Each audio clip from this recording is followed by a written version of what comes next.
episode that we're gonna be like full officially on YouTube now. Oh, and we get to be on YouTube with my black eye. Yeah, which was just welcome. Such a great way to start things. Absolutely. Oh my God, Absolutely. I love it. It's okay. It's all right. So you walked in and I was like, did you fucking get in a bar fight? Yeah, I did actually. Down at the corner bar here in Coeur d'Alene. Oh fuck. Which is full of my regulars. God. No, I got a facial. And the person who is probably amazing, because this happens, right? It happens. And we won't say their name. No, I won't say their name, because they're actually really amazing, Right. and it's not their fault. Well, it is their fault, but Right. I don't think it's normal practice. Right. And so they got some of the chemical peel in my eye. Oh God. And it just like irritated it. It's better today, like you're getting it, day 3. So,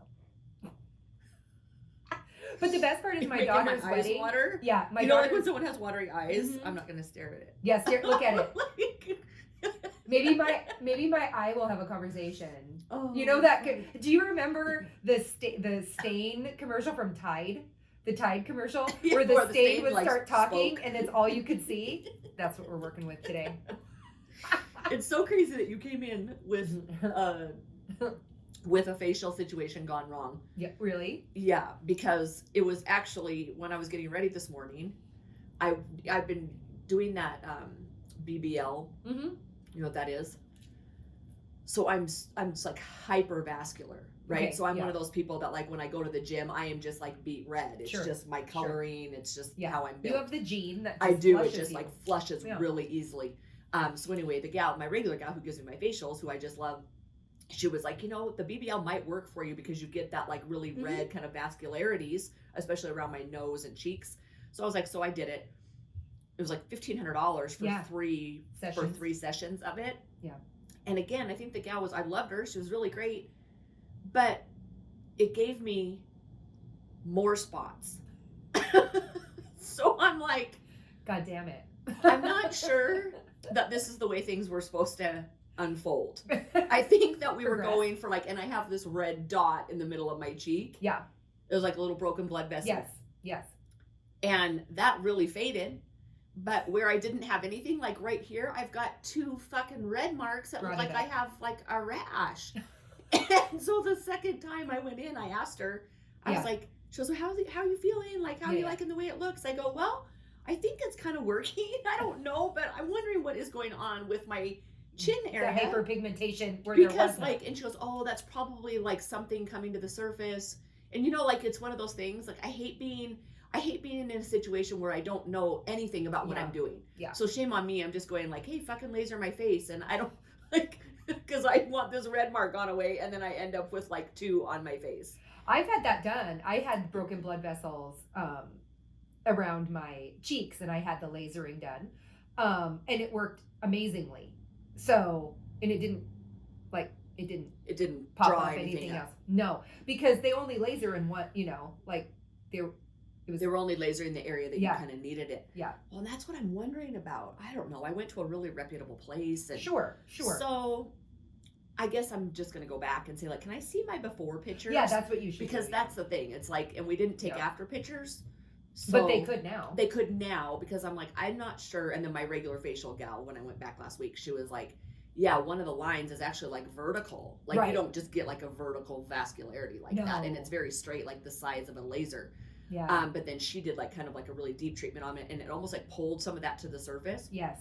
So anyway, I was going to talk to you about taking care of our skin and Skincare. the side effects of doing it that make you Yeah. look like you were in a bar fight. It does. Yes. Well, the other part of it too is and it's very interesting. Lymph is a powerful thing, right? Right. And so she's trying to kind of like clear this out when I'm like, I think that is in my eye, and move it. And because she probably didn't understand the lymph system, Yeah. she like drew all the Oh. so this is towards the your- bottom for those of you at home, the bottom part of my eye is swollen because it's a pocket of lymph Yeah. that needs to be That's inflamed, Mhm. right? That's just all like Needs to be angry moved. in there and needs to be moved out. exactly. And so the worst thing to do with your face is Mhm. aggravate. It's the same thing as with your body, right? Inflammation does not equal more inflammation. I mean, inflammation equals inflammation. Right. So the more you mess with it, the more Right. inflammation you bring to the surface. Right. So yeah. Please go get a facial today. So what do? Do we just .com. stop messing around with our skin and just fucking let it Yeah. go? No. It's interestingly. No. I think it's education. It's back to education, and things become really popular for like the lasering is popular right now. So the world is buying a laser for their esthetician practice. Yeah. And lasering is no joke. Like you're like burning my skin off. Yeah. I mean, it felt like it didn't hurt that bad. It felt like like a rubber band snapping my face, and I have a super high pain tolerance, so it was kind of like around my nose, kind of made me It's interesting. It goes back to that, we're trying to do the best thing we can, and you hope that where you're going is also doing the best thing that they can. But it's just life. It's just normal. I'm not mad. It's normal. It's like, oh, well, it's all a learning process for them and for me. Like, yeah, maybe that was not a good idea. Because vainly, I went and got a chemical peel because my daughter's wedding is in 2 weeks. So, yeah. Thankfully, we have an airbrush makeup artist from Vegas. I think it'll be healed in 2 weeks. Oh, for sure. Because your body heals like super fast. Superwoman anyway. Exactly. Yeah. Well, I just don't have a lot of inflammation in my system. Therefore, it doesn't have anywhere to live. So imagine if I was eating standard American diet, what my face would look like right now. Oh, God. Yeah. People don't think about that. No, and I say this all the time. I give people this analogy because it actually makes sense to them that like your immune system is like this army. I always picture, I wrote an article once and I had like army men as the image for the article. Yeah. It's like you've got this army, and the less places they have to be, the more powerful they can be to fight that front. Totally. Right? So when you are eating shitty food and half of your army is like just grinding away trying to figure out what they're going to do with this inflammation in your digestive system, right? And then you don't sleep, right? So you've got all this, even brain inflammation, right? Sure. Because you've got damage where you're damaging yourself. Then you're exposed to a virus, a cold, right? Like, let's just talk about colds. I'm not even saying just a cold anymore. A cold. Your body can't fight it because it's broken up its army in so many different areas. Absolutely. And to a huge extreme, like, okay, your eye, right? Okay, your army is going to be ready to go, like, let's go to battle on this thing, and that fucker is going to heal. When someone is seriously ill, right, with whatever a disease, their body can fight it because it actually sends all of their army to that front. Absolutely. Glad that came up. Yeah, and it's, the body is so amazing. You talk about, like people wake up every morning with a headache. I have friends that are like, I wake up every morning with a headache. I'm like, that's because your brain is inflamed. Yeah. Because your gut is inflamed. Yep. Because when you probably ate right before you went to bed a quart of ice cream. And, I mean, not jokingly, like that. Right. People do That's that. real. Yeah. Or a half pint of Haagen-Dazs. And then you wake up in the morning and you're just inflamed everywhere and your body can't handle it. And so how can you expect it to fight anything when it's basically just trying to keep you in survival mode? Right. It's like we're just kind of doing whatever we can because there's none of us left. Right. Yeah, absolutely. And then not only is that army being separated into all these different areas of your body that there's inflammation that they've got to go fight, you're also doing nothing to actually build new soldiers. Yeah. Right? No. Yeah, it's interesting because I mean, food is power. We say this all the time, right? And you definitely say that all the time. It's my company. Yes, exactly. Colorful, powerful food. That's Copow. Right? That's how the name came about. Yeah.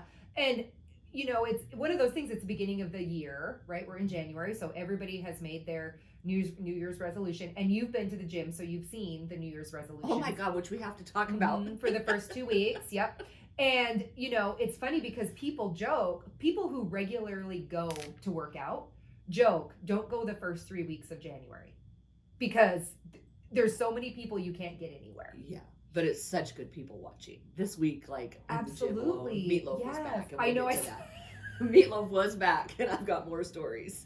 And it's so people work out. What I've realized, and I say this a lot in yoga, people quote unquote stretch or do whatever based on their 6th grade PE experience. Oh, totally. Like that's what they remember. Yep. So when they go to the gym, they're doing their 6th grade PE routine still, whether it works or not. And maybe in their 6th grade routine, they just stood in the mirror for a half hour. Okay, so I haven't been able to get the I would do anything for love, but I won't do that. I haven't gotten that fucking song out of my head since Meatloaf came to the gym for the first time over a week ago. Yeah. But okay, so people are going to be like, God, she's so mean. Like here she like teaches people how to be healthier and create a good life, but she's making fun of people going to the gym. Let me just fucking preface all of you sensitives out there that I'm not making fun of people. I fucking love to people watch. Yeah. Like it's what, and I didn't know I even went to college when I went to college, but I got my degree in sociology, which is really fucking interesting because I had no idea. I was just going. I didn't really know why. Yeah. And I had no career path at that point, but it was kind of interesting that I actually was studying human behavior because like that's what I actually really do love to do to this day. So when I go to the gym and I'm fucking observing everybody in there, I love them. Like I wouldn't trade it for anything. It's really one of the reasons I love to be in the gym. Yeah. And to bring everybody up to speed, there was a guy. You can't make this up. Like if you were gonna draw like a comic book or something just really crazy, or like a South Park episode, he would be a character that you drew in there. He would definitely be a character. Absolutely no hair. I mean, no hair on the front. Not on like the top. Even looking, and it wasn't even like minus the top only. Right. It was like looking at him straight on, you wouldn't know that he had any hair. And then as soon as he turned slightly to the side, we're talking fucking like down his back. There's a party in the back. And there is a party in the back. The craziest thing about it was that all he did, and I'm not exaggerating, the only thing he did the whole time was flip it. Like he just played with it, pulled it into a ponytail, pulled it out of the ponytail. I was dying. Like I am gonna admit it. I fucking took a picture of him. I took a picture of me and then zoomed in on him, and I sent it to you and I sent it to Casey and Cheryl. I was like, fucking Meatloaf is at the gym, large and in charge today. Well, and you know what's interesting about that is God bless him for having the confidence to because I'm going to tell you, when I don't go to the gym so much anymore, but when I went to the gym, being in front of the mirror was not my idea of a good time. I could have went anywhere in there but stood in front of the mirror. And so for him to stand in front of the mirror, like, God bless you for the confidence, dude. Well, I think, I mean, all kind of joking aside, I think maybe there's mental illness going on there. Because he's been at the gym every day, which awesome, right? Every day that I've been there, I only go to the gym 3 days a week now. It's like I don't need to go any more than that. It's great. I walk the whole rest of the other time, and meditate, and it's just working beautifully for me. It's like it's balanced. It's getting my cortisol under control. It's doing all the things that a perimenopausal or menopausal woman should be doing, especially because I don't want that fucking menopausal body of skinny legs and a fucking fat gut. I'm serious. Like I can't stand it, and it isn't normal. Like everybody's like, oh, that's just what happens to you when you go through menopause. Like no, it's not. No, it's not normal. That's completely abnormal. It's a really bad sign of like what your diet's like, what your insulin is like. Metabolic dysfunction. Metabolically is totally dysfunctional. But anyway, so I'm fighting that, and it makes I have to walk. But so he's been there every day, and I always hope that he's there. I don't know what car is his or anything else when I pull up, but I'm like, God, I hope Meatloaf's there today, because it's just like something to do to pass the time too. Well, the good thing is you're not stopping him so much that you don't know what car he drives. This is good. Yeah, that's a good thing. But yesterday, he didn't even actually come out of the entryway. He just stood in the entryway in his workout clothes and flapped his hair. And it's just so great because everybody in there is thinking the same thing. And it's this very traditional type gym, meathead gym, right, where you just put in your headset and nobody talks. Not like the kind of gym I had where everybody was like, this is like a family of people, right? Community of practice. Oh, totally. So it's totally different. But everybody's got their headset in and just looking at one another like, what is happening? The fuck is actually happening right now? Yeah.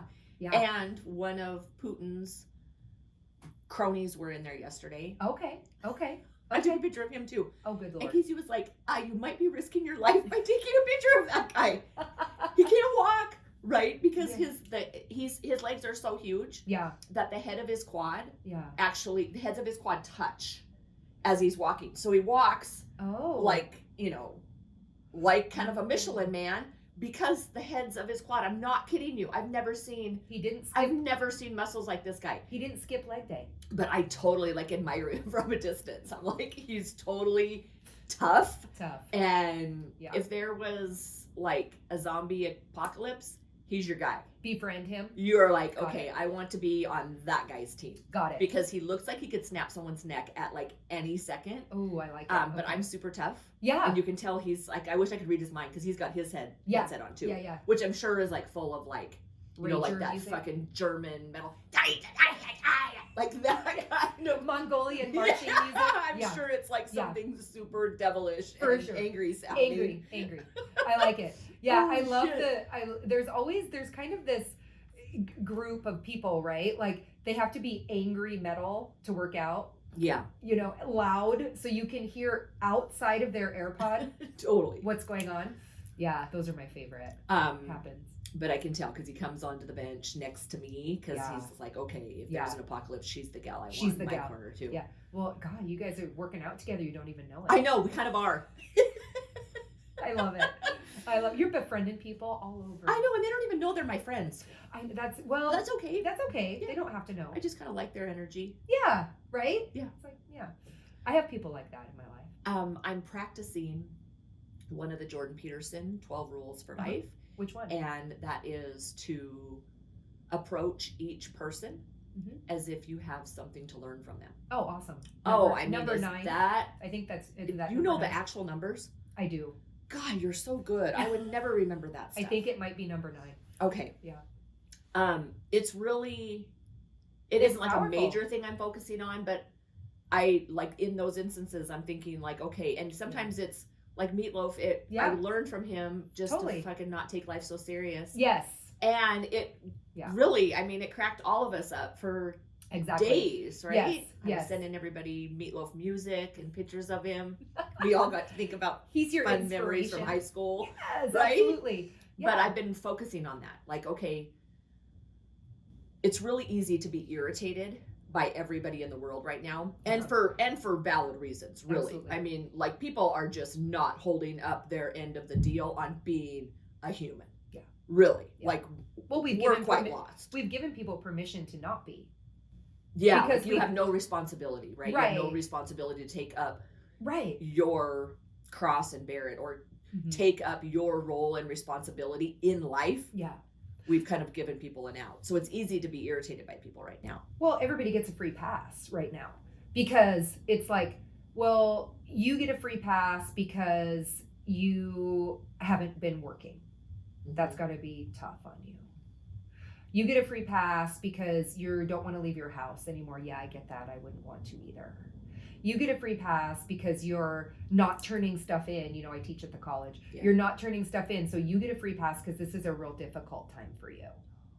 And it's like, no, it's not a difficult. Is it difficult? Yes. Is it doable? Absolutely. Is life difficult? Yes. Last time I checked, the whole human experience, being alive, is full of struggle. Yeah. And we're like trying to do the one up.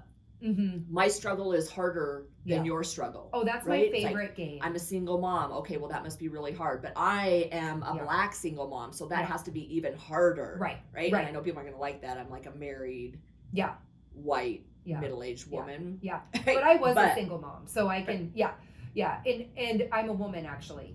So well, that's got to be hard. That has to be harder than being a man. That's for sure. Oh, geez. Right. You must have it really hard. Yeah. But then there's other women that have it even harder than you. Yeah. Yeah. And it becomes this crazy quagmire of, and that's why people are stymied right now and not wanting to leave their house and not wanting to. Nobody wants to life anymore. Is life a struggle? Sure, but I like to look at it like life is more of an opportunity. All of us came here. Okay, here comes the yoga woo-woo part. No, I like all this. of us came here, were brought here because we showed at some point in our past existence that we were strong enough to do the work. Or we'd be a cat or something, you know? Mm-hmm. And so once you realize you actually are strong enough to do the work that you have to do, then you go, oh, life is an opportunity. Mm-hmm. But until you recognize that and you go, oh my God, life is hard, and I'm a single mom and blah, blah, blah, blah, blah, and da, da, da, da. You can just like struggle yourself down to non-existence. Yeah, or no meaning to your existence whatsoever. Yeah. Right? Because if all it is a struggle. Yeah. And that's where it comes back to, like you said, like everybody that I meet is an opportunity to learn from. Mm-hmm. I would say I 100% agree with that. And I would say even more so in my relationship to the world, I look at like every person I meet is an opportunity to see the face of God. Oh, that's awesome. And so then it's like, yes, they're my teacher, but they're also an opportunity for reflection. You know? Yep. And so that way I'm not judging them. I'm like, well, everybody has an opportunity to, when you lose the face of God in other people, you lose your humanity. Absolutely, which we are doing, right? We're really doing that. And I don't even want to talk about social media because it's like you could beat that horse till forever, right? But it's just a perfect example of dehumanizing that is actually now going out into the real world. Yeah. Like we've talked a lot in other episodes and other conversations that we've had where there's kind of like these two parallel worlds. There's this online world and then there's this real world. Yeah. But sadly enough, like a lot of the online hate and anger and division is actually penetrating into real life. Yeah, absolutely. Absolutely. Have you ever watched American Gods? Or have you read the book American Gods by Neil Gaiman? No. Who's it by? Neil Gaiman. Okay. Yeah, he's amazing. And it's kind of a nice read when you don't have to. I like to read things sometimes that are not educational. Oh, yeah. Right. But they have a lot of meaning to them. Yeah. So American Gods, it's also a show on Showtime. So, and it talks a lot about, I find a lot of meaning to it, how social media has become the face of God to people. It's a god, right? Mm-hmm. People worship it. They go to it every morning and they like spend time with it. And then in the middle of the afternoon, they spend time with it. And then, or maybe all day long, they're worshiping at the social media god, if you think about it that way. Yeah. Right. Yeah. And that is a really, that's a really poignant way to put it. Yeah. Because any time that you're actually visiting something first thing in the morning, all throughout the day, is that not a representation of God in your life? Absolutely. Yes, it is. Absolutely. And so the social media God in this book and show is trying to penetrate into your existence so that everything you do is based on what would social media do? What would blah, blah, blah. And that's how you get these, when you spend that much time worshiping, and I use the word exactly like I'm saying it, worshiping at social media, you become social media. You know? Oh my God, yeah. Yes. And when when I get up in the morning, that is not the first thing I do. And I'm not saying that like, because I'm fancy, but I do a puja practice. So I do an offering practice to every day to Saturn and every day to my guru. So that's my first thing that I do. Mm-hmm. Then I have to put I have to put my classes on social media and do all that stuff. Right.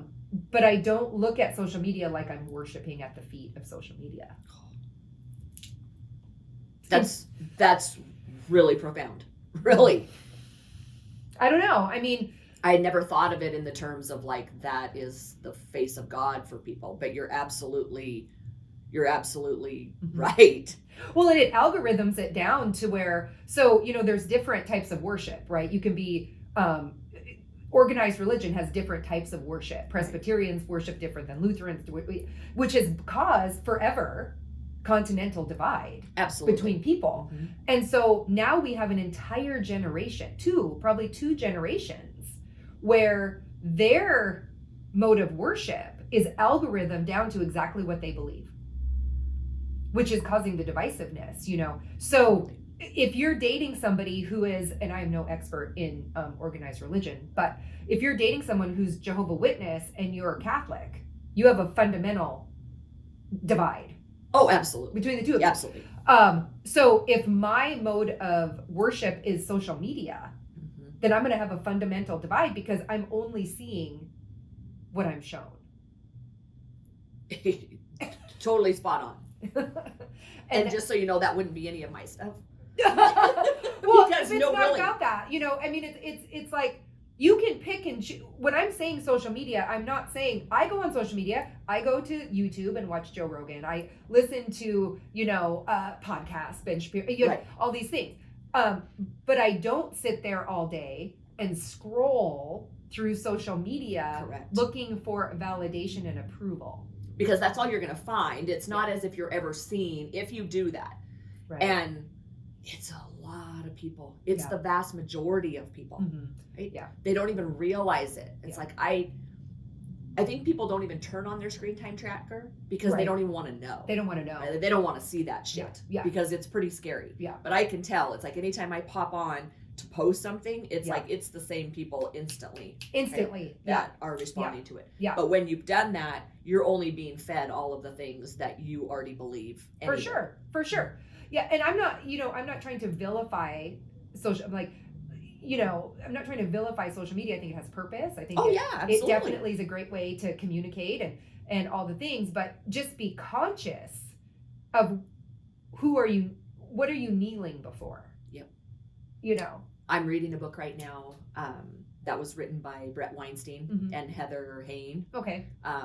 And it's called The Hunter-Gatherer's Guide to the 21st Century. Yep. And it's all about how the pace of which, and they're evolutionary biologists. Yeah, so they're amazing. Yeah, it's totally opposite. And I didn't know his whole evergreen. Oh, you didn't? No, until probably like a year ago. That's when I learned about it. But that was actually, I got the whole details of it in The Madness of Crowds when I was reading Douglas Murray's book. Yeah.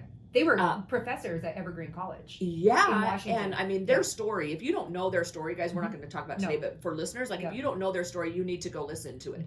And he doesn't even talk about it because it's just like one of those, like, there's a great interview. Truly horrendous what happened to him. And it was like, when I read it in Madness of Crowds, I literally was like, shame on me for not understanding how destructive this woke cancel culture had gotten so long ago. Yeah. But it was not in my backyard, and so I didn't really pay much attention to it. I was like, okay, who's Brett Weinstein? And like, okay, why did he leave Evergreen?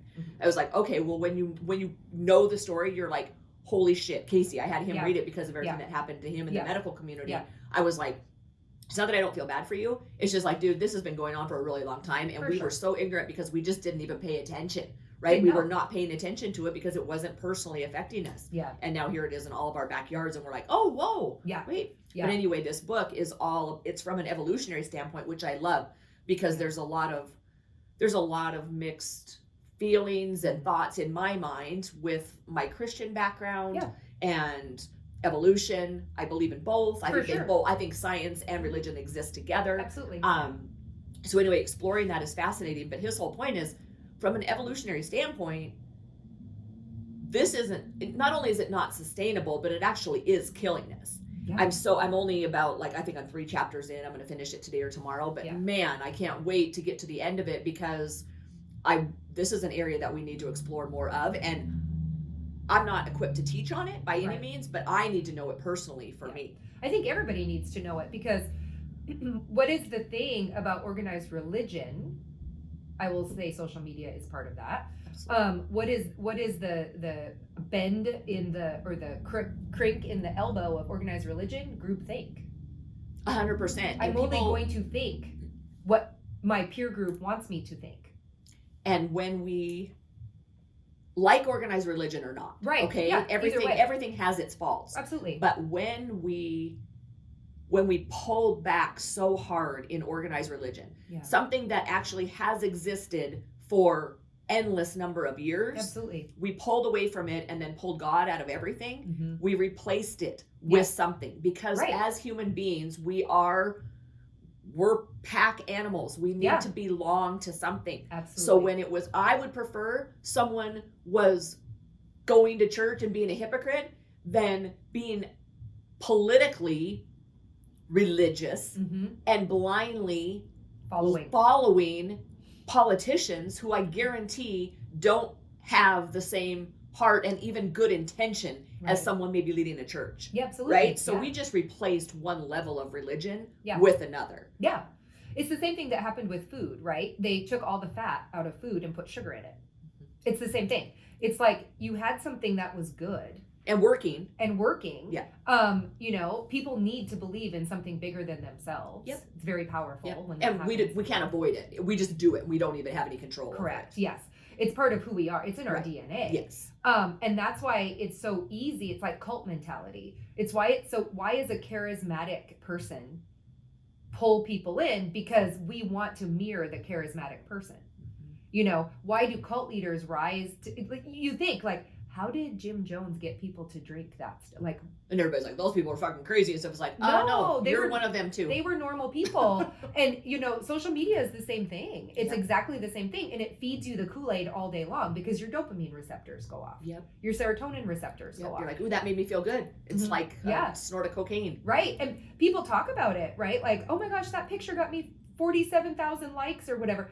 And it's interesting because it's, why do you need outside validation so deeply that you'll compromise your moral integrity to get people to like you? Totally.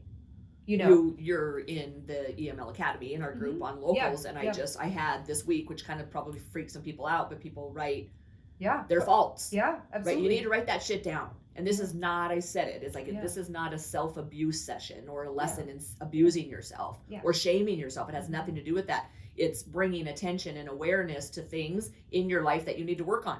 This next week, I'm going to guide people into like, now let's talk about all of our virtues and our strengths, right? And see how we can do more of that. Which is harder to find, right? It's hard, it's right? I'm easier doing to write this down. self-authoring and I've gone through the practice. It's hard work. Yeah. But in that, one of my top ones was needing admiration and approval from other people. And I look into that, and I don't spend my life doing it, but I've built some awareness in times where I definitely did that, right? Like probably it's in my 20s and 30s, that was a big driver. Yeah. But I still have to caution myself against that and catch myself doing it.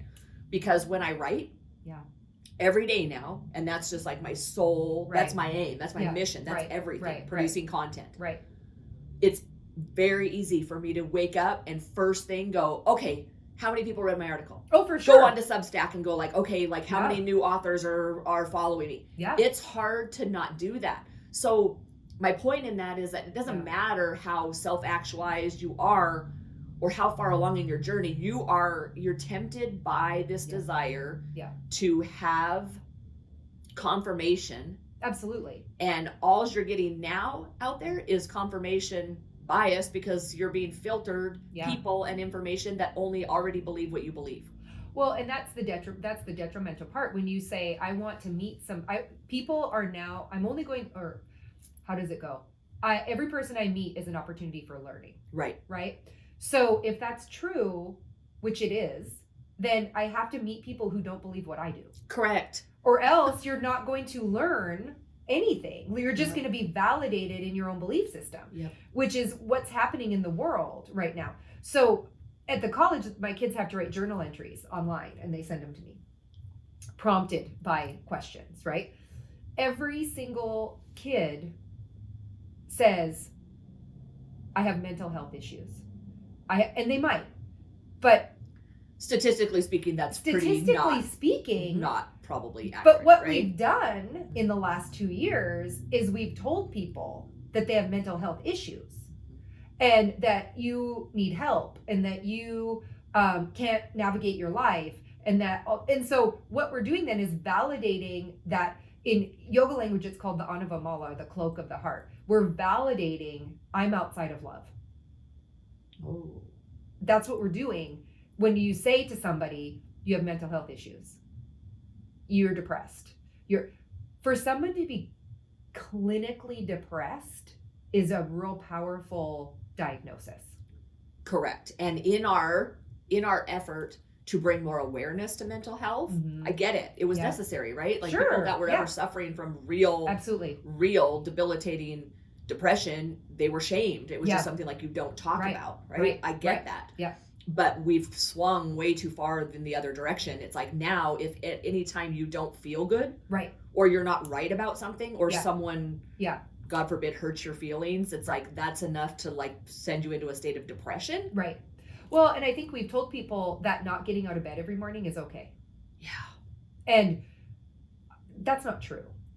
It's not true that it's okay. And, you know, I mean, post-traumatic stress is around for sure. But you still have to live your life. Correct. And one of my things is, and I always email back the kids when they email me and go, what have you done great today? What have you done that has given you joy today? Because we forgot that life is joyful. Yes, but we have a responsibility to create it. Yeah. Here's the thing. We're under this impression. I just wrote an article. God, we always seem to be on the same path, right?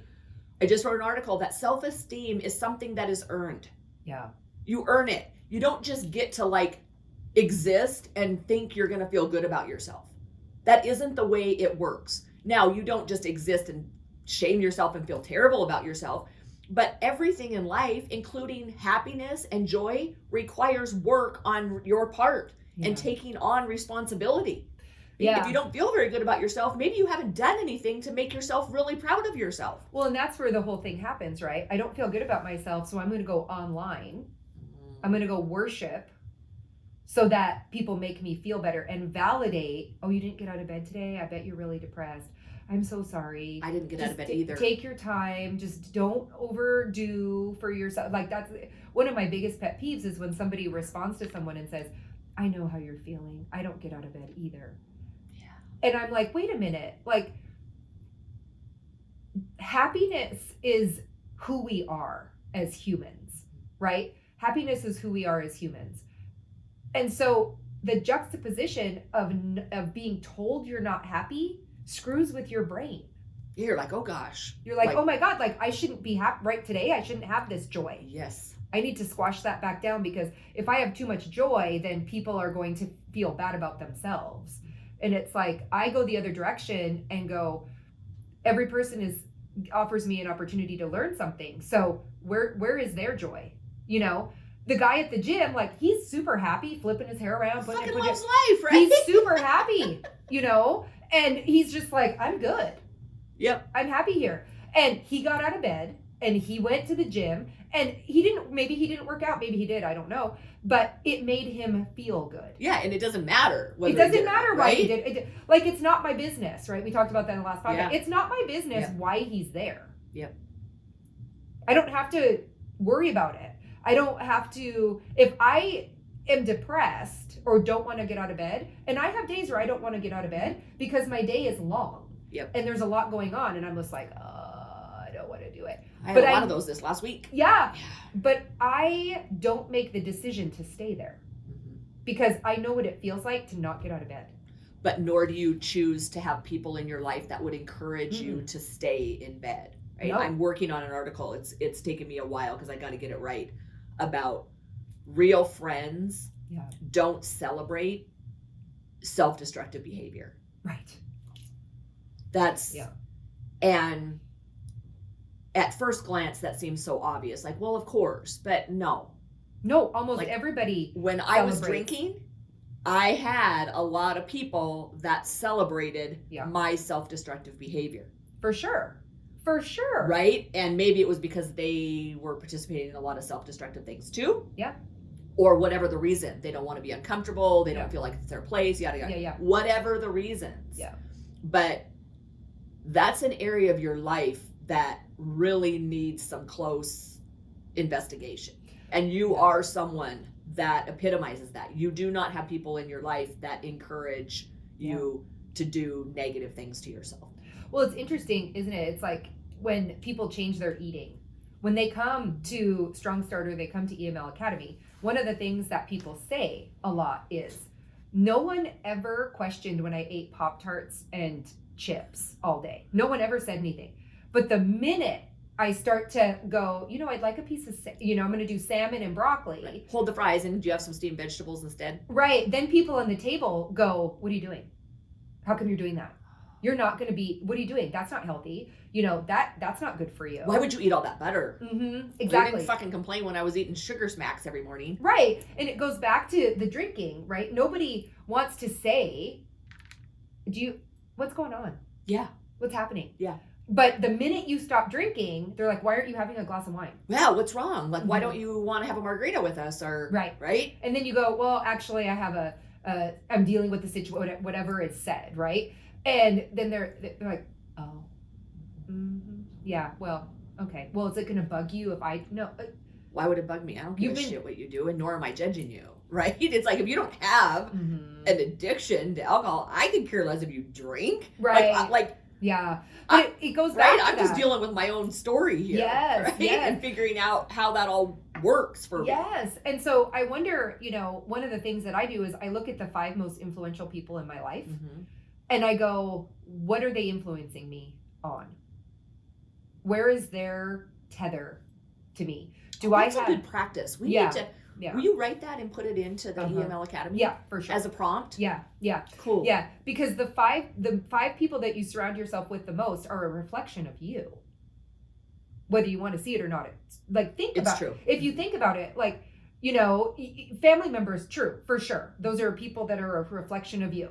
So if and I had to deal with this a lot when my daughter was a teenager, if my daughter's driving me crazy, she's a reflection of me. So I'm driving me crazy.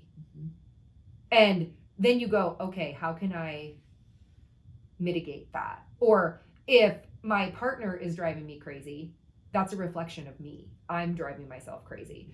So it gives the responsibility back to you. And, we love to bitch and complain. Like, my husband doesn't take out the trash. Or, it's like, Jada Pinkett Smith said recently, her and Will Smith, who knows if they're together or not together anymore? I don't know. I don't know. But she recently said one of the greatest things that he did was he bought me a table. And she has this series, The Red Table, on Facebook, Red Table Talk. And he bought her the table so she could do her life's work. Oh. Where she, and she's like, it was the greatest thing he's ever done for me. And people think, well, the greatest thing ever as I upheld my person, No, doing the Red Table validated her need to be heard. And it's like, okay, that's a powerful thing. Yep. So instead of bitching about everybody around you, look at what is your participation in that. Yeah, and how they're influencing you. Right? Because that's not really something that we consciously think of. We think of whether we have fun with somebody. Right. Right? If they make us laugh or whatever else it is, but how are they actually fundamentally influencing you? And that's why it's true that your real friend circle gets awfully small when you start holding those kind of standards to friendship. Yeah. And, I've always been in awe of people, there's people who had friends since high school. I don't have those things, but, and I've always been in awe of that. Like, wow, you have it. But when I see people with their group of friends from high school, and this isn't everyone, this is just my observation. I observe that they end up in the same hierarchy that they had in high school. Totally. If that makes sense. Yes. And so, if you have somebody who's risen above the hierarchy of your high school group, they probably don't attend. Yeah, they're looking at her. Yeah. Right? And I'm not saying that arrogantly whatsoever, right? If that's what you still enjoy, by all means. Yeah. Right? But I'm often viewed in that circle as she thinks she's better than us, she thinks she's more important, and I actually am busier. That's just a fact, right? I mean, it's logistically, you can look at what I'm doing in my life. It's yes, I'm really fucking busy. But outgrowing something is okay. Absolutely. Right? But we have to handle it in the right way as well. So there's been times where I've definitely outgrown things or people, and I didn't do it the right way. And I caused hurt feelings, and which were not okay on my part, right? But again, I'm giving myself some grace to go, like, I'm just this work in progress. Yeah. I'm a work in progress. I don't nail it all the time, guys. Like, yeah, I've done some shitty things to people, and when I've moved on from things. Yeah. But the fact that I move on is actually a really good sign that I have growth in my life. Yeah. It's funny that we're talking about this too, because I was thinking just the other day about when I closed Lotus CrossFit and went to Lotus Fit by Design, and how, I mean, that was it was a huge upheaval to a lot of people's lives. We had like 250 members, and then all of a sudden it's like, now we're going to have room for 50. Right. Yeah. And it's 3 times the cost of what you used to pay. Yeah. It's a totally different deal. And I can remember, and I don't know why this stuck out, but there was a guy who, him and his wife were both clients of ours forever, members of the gym forever. And they weren't going to join with me. They were like, we want to do a group thing. Right. And I was like, that's great. Cool. But his comment to me was like, you used to be so fun, and now you're just so serious. Oh, okay. And I was like, that's crazy. Right? But I believed it. I obviously believed it because it's still kind of lingering there in the back of my mind to someone that really, it means nothing in my life. Yeah. Right? But it's something that stuck with me where I've questioned, it's like, am I too serious all the time? And the reality is clearly not. Yeah. Right? Like, I'm funny all the time. But maybe it's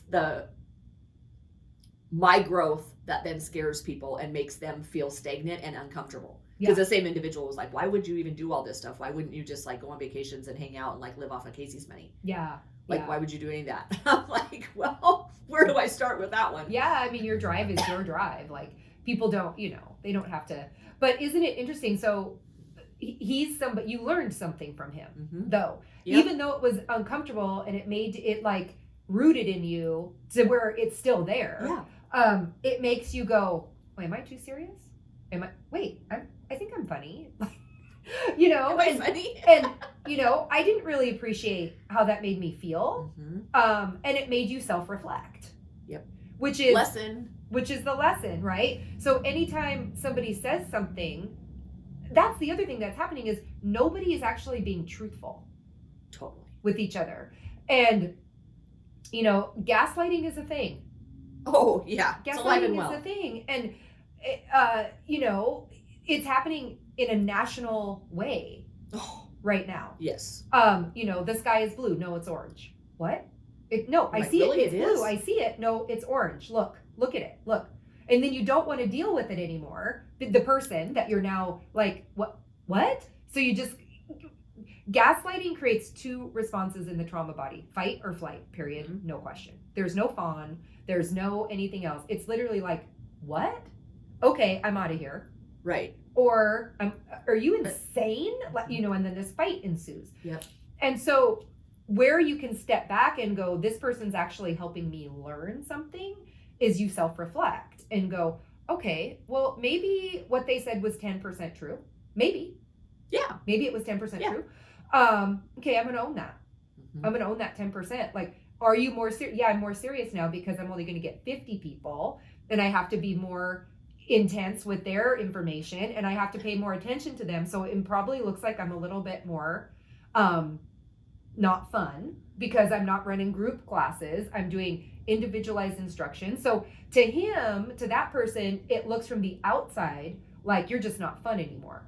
And for your self-reflection, you go, actually, no, I'm trying to be more aligned and attentive to the people I have. And once I learned something, right? Like once I learned further truth in how to properly teach people to move their body, I no longer could feel right and justify leading a group of 25 people all through the same movement. Whether you were 100 pounds overweight, bulimic, anorexic, super fit, athlete, stay-at-home mom, or high-powered dad. Like, okay, I can't put all of you in the same room and in good conscience teach you the same movements. Like, that became irresponsible to me. Absolutely. So I guess, yes, maybe that was more serious, but it was like, well, it's kind of important because like, I want to help you with your health. Right. If we look at the fundamental reason of what I do every day or what I did every day to get out of bed, it was like to help people create new levels of health and wellness in their life, even way back then. Yeah. Right? Yeah. And I think at that point, it's like,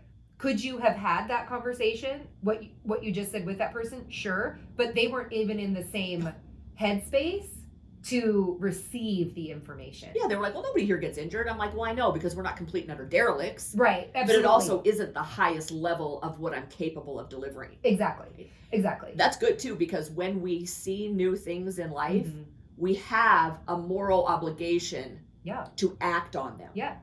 Know better, do better. I mean, right. It's a thing. It is. It's a thing. Yeah. And we are literally morally responsible to do that. Absolutely. And that when you don't live to that potential, that moral potential of yourself, that's when you become depressed. Because you know you're capable. Inside, you know that you're capable. And your body, your somatic body is screaming for you to be capable. It's just your brain is beat down to where you're like, no. And coming out of people who are legitimately clinically depressed, when they come out of that and they decide to take a shower, small things, right? That's why it's a huge revelation to them, because they actually took a step towards their potential. It's just the world helps them stay beaten down. Yeah, and stifled and it's why I say turn off your social media for 1 week. Just 1 week. Totally. Nobody did that as a New Year's resolution. Nobody did that. Everybody went to the gym or, decided to eat whatever, right? But nobody said, I think I'm just going to turn my internet off for a week and see how I feel. Which is what I'm doing this whole next week. I'm so proud of that. Well, when I went away in September, I've said this, that the biggest part of it was truly connecting to who I am. Yeah. Not a character I'm playing in a storyline, a script that was written for me like the day I was born. Yeah. I stepped away long enough to go like, who am I? Really, who am I? Not what character do I play in all these other people's lives, but truly who am I? And I couldn't have done that without completely disconnecting. For sure. And that's just not even the right word. It's not a powerful enough word. But really, like completely putting up walls and shutting out the whole entire rest of the world to figure that stuff out. That included shutting out my family. People are like, oh my God, how did you just go away from Scarlett for... I'm like, I had friends. Yeah. I was honest and vulnerable and said, I need your help. Yeah, right? You guys were there on her birthday and I wasn't, right? Yeah. Like that's the epitome of vulnerability, is like, okay, I need you. Yeah.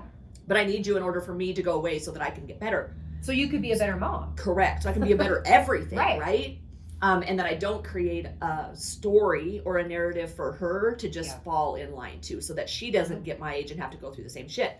So anyway, when I got back, I was like, oh, there's a part of that I'm going to need. I could recognize that. And it's funny that the timing, I laid out a plan that part of staying in such a good place, because it's work. Yeah. I didn't just go away, quit drinking, and then my life just turned around.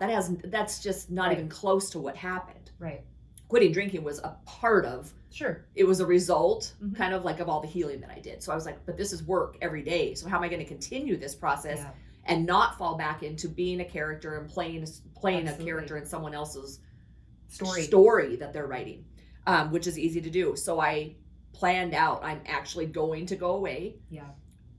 If I ever just feel like, okay, I need it now, I'm going to do it. But at least 4 times a year where I'm just disconnecting 100% from everything. Yeah. And I'm doing it next week. Nice. And I'm so stoked. When I get back, I'll share the name of the place if I think it's like really up there and worthy. But it's super, super cool. And it's just, there's no electronics allowed in any public areas of the facility. So I'm not going to be disconnected and then going down and eating and listening to some fucking guy like, okay, yeah, John, I'll be right? Send that requisition. Yeah. It's like, okay. Yeah. And Casey's coming with me. Oh, good. And I've already been teasing him. Yeah. And I'm like, how's this going to be? Like, you're going to go through withdrawals. Because he's a phone addict. Yeah, he loves. I don't know how he's gonna handle not knowing what's going on in the sports world Oh, for 1 fuck. I know he's gonna have to give up like all his like Uh-huh. online betting. Ooh. Yeah, I know. Look at. Well, the thing, you know what happens when you do that, and this is my own personal experience because I do silent meditation every year, is you come face to face with yourself.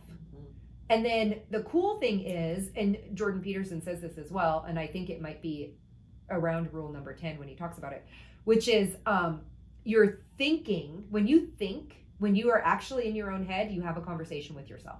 Totally. And so we have to change the narrative of the conversation that we have with ourselves. Yeah. How do you do that? You spend time with yourself. Yeah, you have to have the conversation. You actually, but in stillness and in quiet.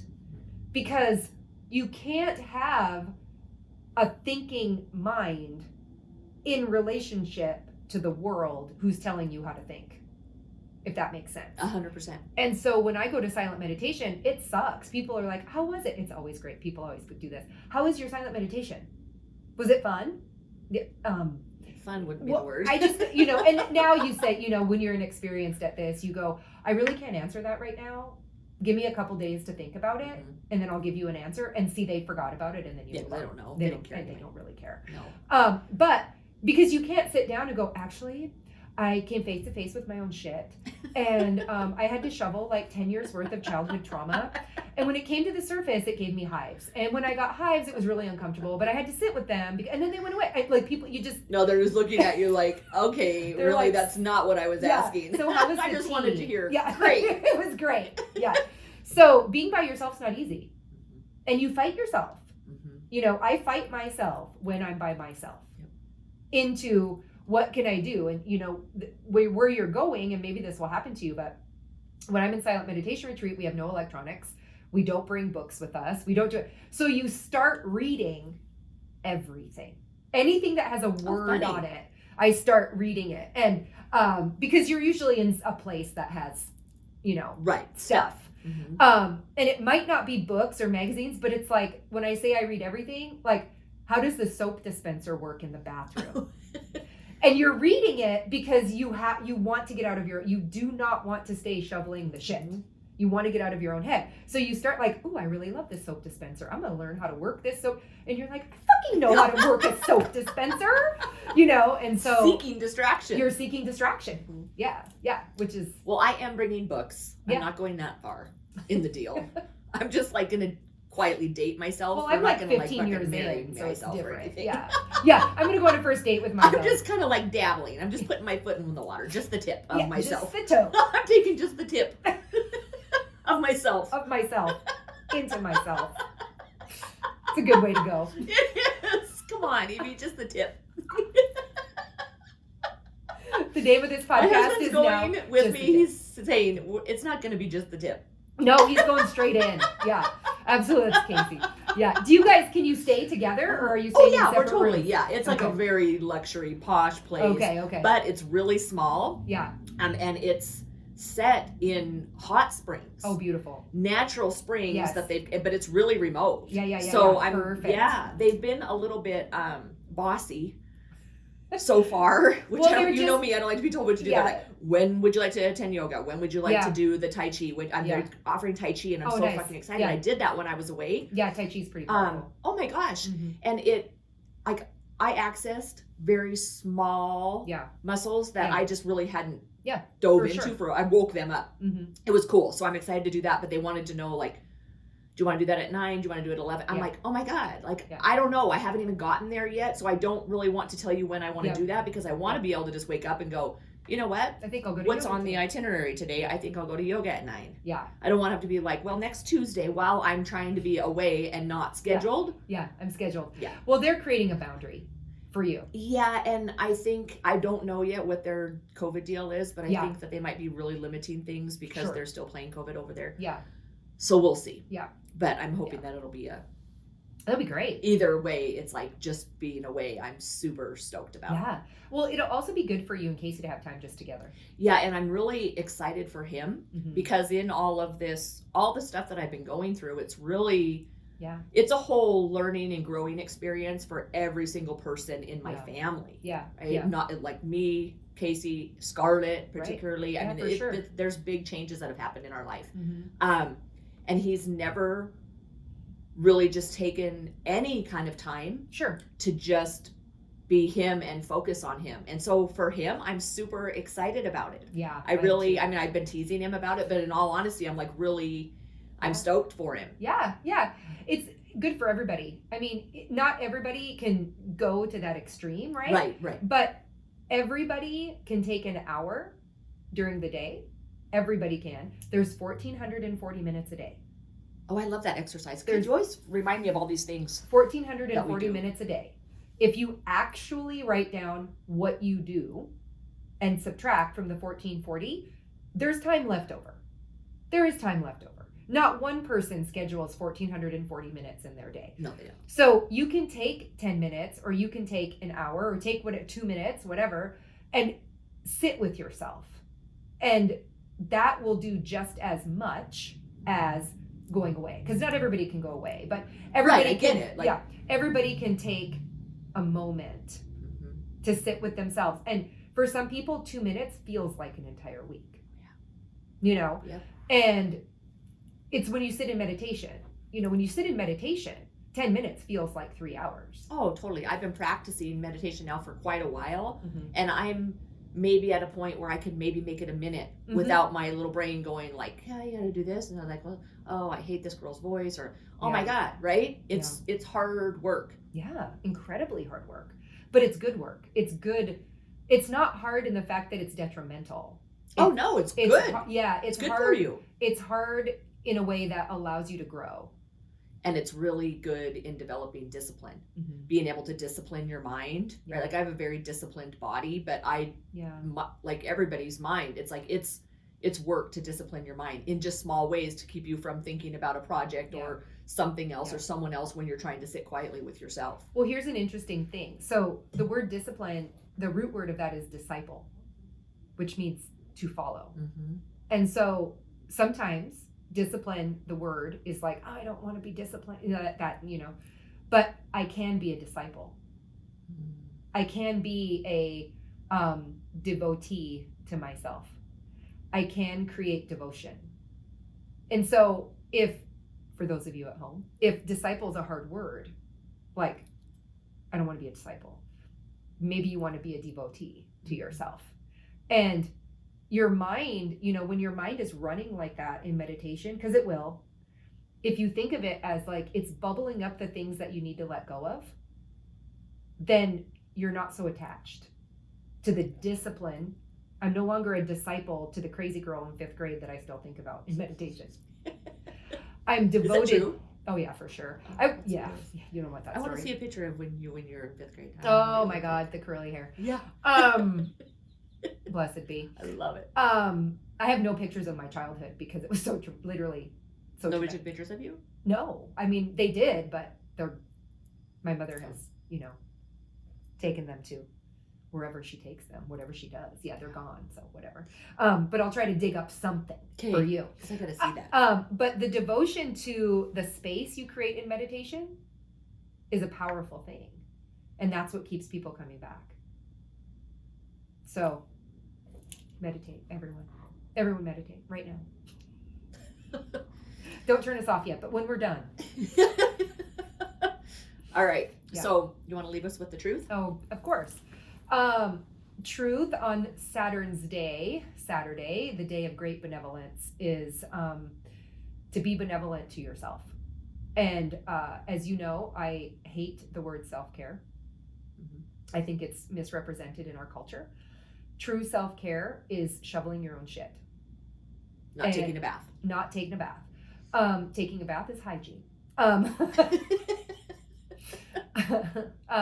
But shoveling your own shit and giving yourself an hour in your day is true self-care.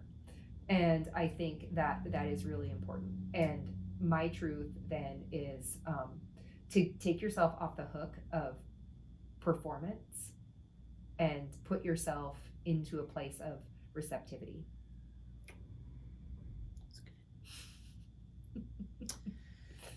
All right. Your turn. So my truth is, since I'm going away this week, is you do have the ability to step away. It may be stepping away for 1 minute. Like I said, it may be stepping away for 5-10 minutes at work. It may be, I do this on a regular basis. I did it last weekend. It was stepping away, putting my phone on downtime for all of Saturday and Sunday. I worked in the morning, and then the whole rest of the weekend, nothing. Like, my phone sat in my office. That's so powerful. So you can, right? Like, you can do that. And it is so freeing. Even if you don't get some big self-revelation through it, it is so freeing to know that you have the power over your own self. Yeah. To step away. Yeah. You gave yourself permission. Yeah, you gave yourself permission to not constantly have to pick up a device. Yeah. Right? Because we do it. Yeah. Everybody does it. Yeah. To see if Sally Schmuckatelli liked your picture. Right. Or even just go, I'm so uncomfortable sitting here without anything to do with my hands that I got to pick up my phone. Right. Yeah. It becomes a fixation. Yeah. There's a really good TED Talk on that, by the way. I can't remember the lady's name. Maybe I'll find it sometime. But about that compulsion to pick up your phone, like even at a stoplight, right? Where you just can't sit without moving your hands. So the point is, the truth is, you can step away. Yeah. And start small, if that's what you can allow yourself right now. And then build into stepping away more and more and more. I love that compulsion to pick up your phone at a stoplight. That, how many sit at a stoplight and look, and the car's next to you. Every single car will be. Yes. How many of you can actually keep your phone in the car and turn your radio off and drive for 15 minutes with nothing? That's hard work. Really. Like, Sure. That's something else I've done in the last couple of months, is just going for a walk without having to listen to a podcast or music or anything. Yeah. About 70% of the time, that's what I do. Because I'm like, I need to be able to sit in that silence. It's work, but man, is it powerful. Yeah. Listen to your footsteps. Yeah. Oh, that's cool. That's why I like to shovel.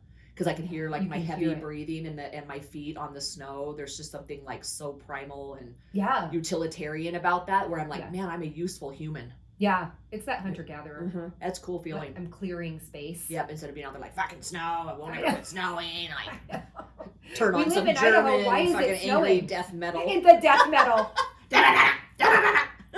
So I'm gonna kick the ass of the snow. Yeah, awesome. And before we go, we got to name my owl. Oh, name your owl. Oh, you have to name your owl. I know, but I can't figure it out. He looks so bright-eyed. Well, he does. While you are I challenge you, while you are gone, to think about the intuition and the greatness that comes from the owl. And then the name of your owl will land in you, and it will be a telegram from your heart, and you will be able to know what it is. You always put me up to such big tasks. Can't you just say, well, his name's George?